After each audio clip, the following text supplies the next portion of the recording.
안녕하십니까, 알림이 황희두입니다. 오늘 공수처에서 손준성 씨에게 징역 5년을 구형했다는 속보가 전해졌습니다. 공직선거법 위반 혐의로 징역 3년, 공무상 비밀 누설 등 혐의로 징역 2년형을 구형한 건데요. 어떻게 결론이 나오는지까지 끝까지 지켜봐야 됩니다. 그리고 지금 이정석 검사 논란 계속해서 터지고 있지 않습니까? 이번에 후배 등 검찰 관계자들에게 수사 대상이 아닌 사람들의 범죄 경력을 조회하라고 시켰다는 의심을 받고 있습니다. 처남댁이 이정섭 씨 부인과 나눈 대화까지 공개가 된 상황인데요. 드러나는 내용만 보더라도 반드시 책임을 져야 될 사안들이 많습니다. 어떻게 저런 사람들이 검사랍시고 떵떵거리고 다녔는지 기가 찰 노릇이고요. 이에 조국 전 장관은 검사 매형을 둔 대한민국 3대 처남을 지적합니다. 윤석열 처남, 한동훈 처남, 이정섭 처남. 그럼에도 불구하고 언론은 검찰 가족에 대해선 탐사 보도를 제대로 할 생각이 없어 보이는데 이게 최근 공론화가 되면서 서서히 털리기 시작했단 겁니다. 검찰도 그동안은 조용히 덮고 넘어왔었죠. 네이버 댓글에서도 이정섭뿐만 아니라 다른 사람들에 대해서도 우리가 눈여겨봐야 된다. 이재명 대표 털듯이 같은 잣대로 검사들을 들여다봐라. 이런 비판이 나오고 있고요. 이성윤 검사는 최근 오마이뉴스와의 인터뷰를 통해 이렇게 입장을 전했습니다.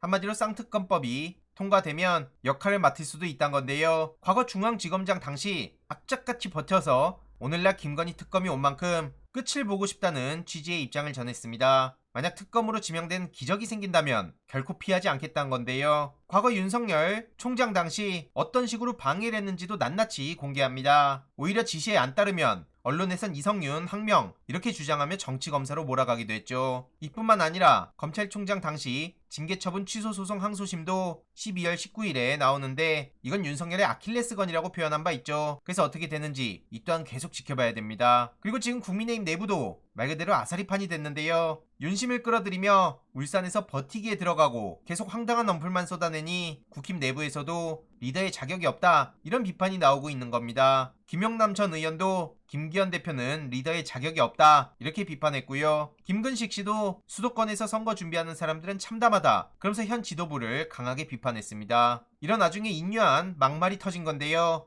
이준석 전 대표는 이에 대해 40살 먹은 당대표에게 준석이가 뭔 말이냐 어디서 배워먹은 거냐 이렇게 목소리를 높였습니다. 정치 12년간 하면서 부모 끌어들여서 패드립 하는 건 본 적이 없다 이런 지적이고요. 천하람 씨도 K꼰대라고 지적하며 이준석 씨의 힘을 보태고 나섰죠. 결국 이건 이준석 싸가지 논란 같은 게 희석이 된다 이런 얘기를 하는데 저렇게 물타기하고 넘어갈 순 없는 거고요. 이준석 문제는 문제대로 인류한 문제는 문제대로 나눠서 판단해야 되지 않겠습니까? 아무튼 조원진 씨도 인류한과 이준석이 루비콘 강을 건넜다며 껴안기 힘들다고 결정한 거 아니겠냐 이렇게 평가했습니다. 이런 와중에 하태경 의원이 갑자기 종로에 출마하겠다고 선언했는데요. 이에 정작 현역 의원으로 있는 최지영 씨는 왜 현역 의원이 멀쩡히 있는 곳을 험지라고 하면서 나오는지 모르겠다 이렇게 불편한 기색을 드러냈습니다. 게다가 홍준표 시장은 종로는 주사파 출신이 갈 곳이 아니다 이런 식으로 대놓고 공개 조롱을 했는데요. 둘의 사이가 안 좋은 건 진작부터 유명했죠. 아무튼 하태경 의원의 어그로도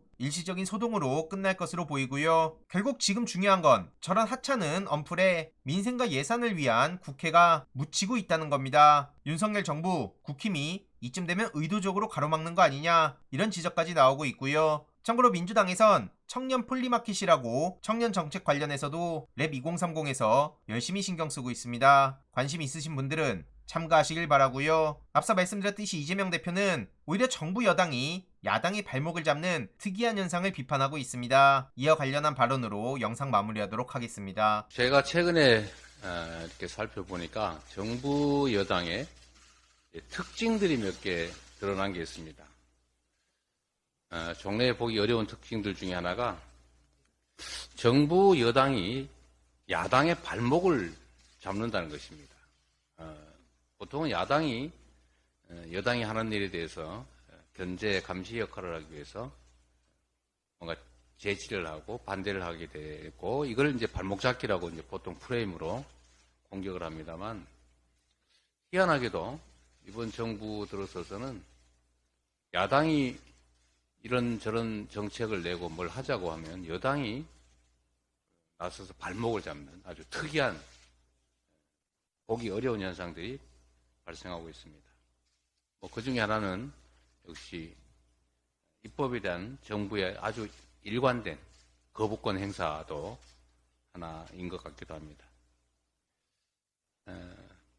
민생 예산 증액을 논의하자라는 우리 민주당의 요구에 이 국민의힘이 계속 시간 끌기를 하고 있습니다. 야당은 예산안 심사를 촉구하는데 정부 여당이 회피하는 일도 다반사입니다. 야당이 만든 정책안뿐만 아니라 야당이 힘들게 만든 각종 입법안들을 정부 여당이 반대하는 건 기본이고 심지어 어렵게 통과시킨 법안들을 대통령이 나서서 거부권을 행사합니다. 참으로 보기 드문 현상인데 바람직한 현상은 아닌 것 같습니다. 우리 민주당은 국민들께 약속드린 5대 미래 예산, 5대 생활 예산을 반드시 관철하도록 하겠습니다. 이번 정부 여당의 특징 중에 또 하나가 남 탓을 한다는 것입니다.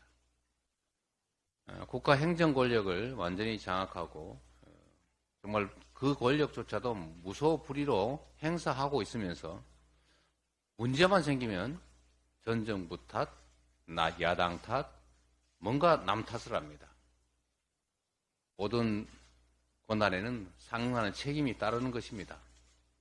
일하라고 준 권한인데 일을 못하거나 또 일을 잘못했으면 스스로 책임을 지고 미안합니다 해야지. 그저 남 탓, 전 정부 탓 이렇게 해서야 책임지는 자세라고 할 수 있겠습니까?